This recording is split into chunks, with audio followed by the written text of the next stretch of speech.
Kuya, do not go down there.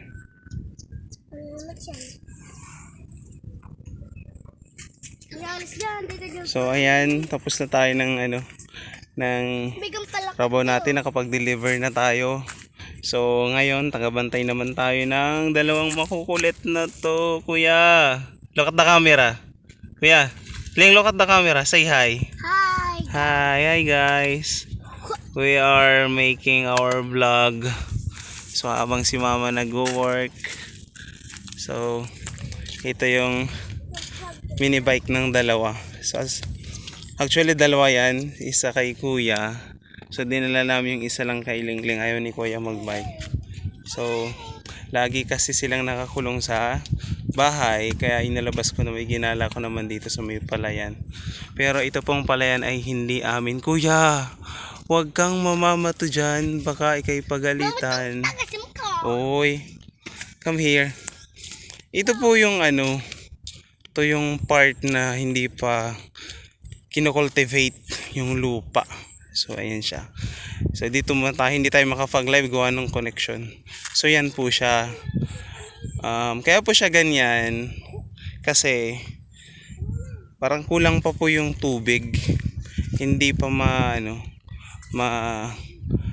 mapupwedeng i-cultivate para paglagyan ulit ng ng tanim na palay. So yung iba palay, yung iba naman ibang mga agricultural products yung ginagawa nila. So yan. Yung nasa dulo, punta natin yung nasa dulo. Kids, halika dito. Shh, huwag kayo dyan. Halika kayo dito. Yung kulit ng dalawa. So hayaan muna natin sila doon. Safe naman sila doon kasi mabaw naman. Saka sarap ng hangin. Shh, kuya.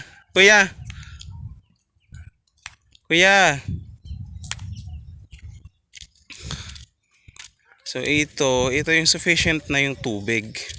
Ayan. Doon po sa mga di nakakaintindi pagdating sa pagtatanim ng palay. Doon sa mga tao na laging nag-aaksaya ng bigas, ng kanin, sapag. So ganyan po siya. So yan po ay ilalan master pa. Land master na uulitin pa para yung lupa mas lumabas yung niya, yung nutrients, para paglagay mo ng palay, ayun, ma-absorb niya yung sustansya ng lupa. Yung iba po is tinatarok ito. Hindi ko lang alam yung term sa pagtatarok sa Tagalog. So ang ginagawa po nila yung maghapong, alam niyo po yung magkantang maghapong nakayuko, di pa rin makatayo. Ganun po yung nararamdaman ng mga farmers po kapag yung especially yung sa palay. Hapon silang nakayuko dyan, tapos nilalagay nila isa-isa. Mag-umpisa sila dyan hanggang doon. Ito actually maikli pa to compared po dun sa mga malawak na palayan, kasi nakikita nyo parang yung fraction niya hindi masyado kalakihan. So sarap ng hangin ito yung hinahanap-hanap ko pag nasa Maynila ako yung gantong hangin. So dito po tayo sa ayan po ito yung kinaganda sa probinsya, marami kang space na pwedeng pagtamnan. Ayan tumutubo na yung kamote. Yan, kamote yan. Hanggang doon sa dulo may kamuting kahoy. So, bilang respeto po doon sa nagtatanim, hindi natin siya apakan syempre. Hirap kaya magtanim, na-experience ko na din magtanim. So, yun. Ganyan po siya. Yan, malawak yan. Yan. Sobrang lawak yan. Sarap dito guys kapag kayan. Ganyan na siya. Sarap talaga ng hangin yung yung simoy ng hangin. Ang naramdaman mo na malapit na yung Christmas. So ayan. Pagka ganyan na yan, galing doon tamo yung hirap ng farmers. Simula doon sa kabila na ang dami pang damo. Tatanggalin yung damo, ilalan master, tapos kung hindi naman inaararo pa yan yung sa kalabaw yung mano-mano. Makapon sila dyan. Tapos, ang tawag dito.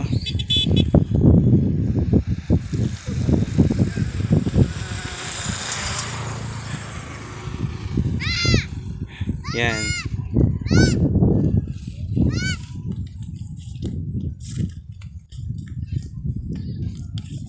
Naputol tayo, dumaan yung kakilala natin eh. Yung kapag tumubo na, no? Kita nyo yan, yung wave ng ng palay sa kanang dahon, no? Oh, yan, hangin yan. Damang-damang mo yan dito. Kaya ako stress na stress ka sa buhay, pupunta ka lang sa dito sa side. Upo ka dito kahit mga bandang hapon na kasi yung hangin pa lang. Ito yung mga priceless na bagay na hindi talaga, hindi kahit kailan mo mababayaran ng pera. Isipin mo, hangin, bibilhin mo. kahit siguro si Elon Musk, di kayang bilhin ng hangin. Pwede naman, lagay mo sa supot. Yung dalawa ko, ayun Yun. Oy, careful, Laili. Oh, where are you going? Are you going back? You should follow Kuya. Oh, Kuya, come here na. Come here. Kaming TV nung dalawa. Ako nga, pag ako dumaan dyan, sigurado para ako matutumba. Oh, yan na. Si Lingling, assist mo si Lingling. Punta mo si Lingling. Kaya mo yan, Ling. Sige na. Come here na, dali. Do not be afraid. Si Kuya is there to help you. Yun, tignan nyo yun, guys. Sarap ng hangin. Nakalagad yung pagod ko kanina sa pagde-deliver.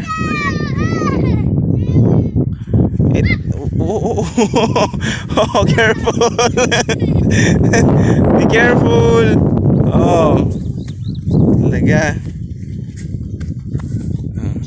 Hindi natin to lalagyan ng ng background music pag pinost natin kasi mas maganda yung ganito. Katabi na narinig yung pakinggan nyo yung hangin. Careful ha. Nawili na yung dalawa.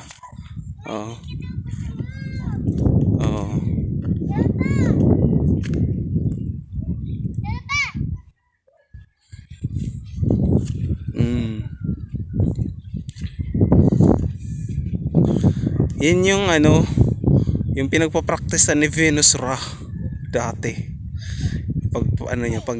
Para sa pagrampa niya, kaya ang galing yung magrampa.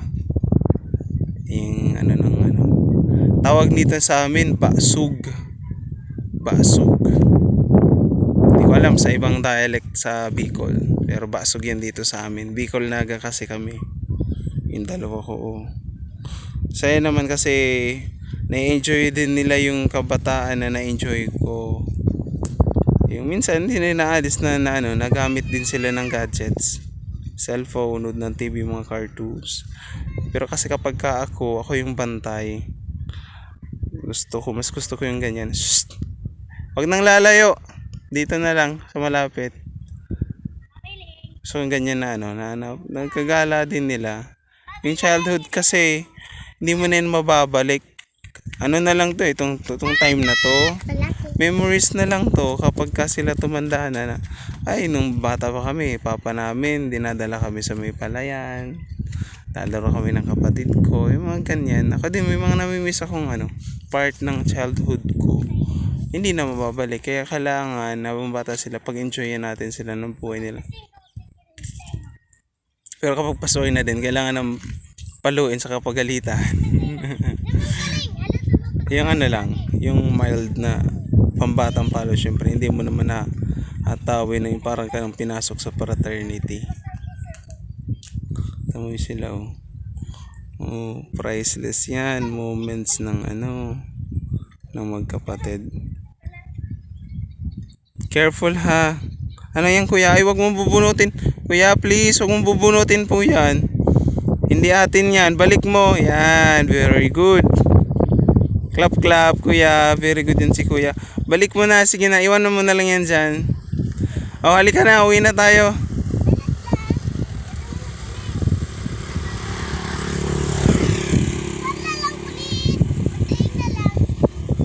Ayan. Ayun. May puno pala dito. Hindi pa siya masyadong malaki. Parang siya, talisay.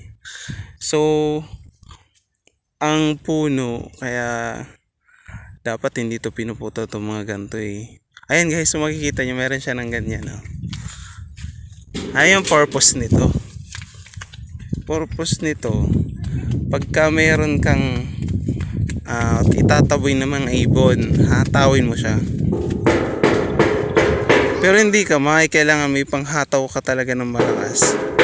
Para yung mga nandyan na ibon, pulasan agad yan sila. So ito, tayo, pakita natin. So yan, pwede kang tumambay dyan kapag mainit. Kasi dito mainit na, nandito ka namamasyal ka. Mainit na dyan ka na lang, lalapit ka dyan. Dito ka upo ka, pwede may dala kang upuan. Sarap dito guys. Dadala ka ng soft drinks. Kasi hindi na ako masyado mahilig yung soft drinks eh. Health conscious na tayo. Soft drinks, may music ka, yung JBL, ng ganda ng tunog ng sounds. Tapos play mo siya, tapos inhale, exhale ka lang habang tinitingnan mo yung mga yan. Oh, yung green fields na yan, rice field na yan. So, inhale, exhale ka. Tanggal yung problema mo. Hindi mo na kailangan uminom, tipid ka pa. Uminom ka, sakit na yung ulo mo dito. Nalanghap mo fresh breeze of air. Oops! Careful! Yan muna sa ngayon siguro guys. So, at mag-enjoy kami ng hangin dito bago umuwi. Mga bata.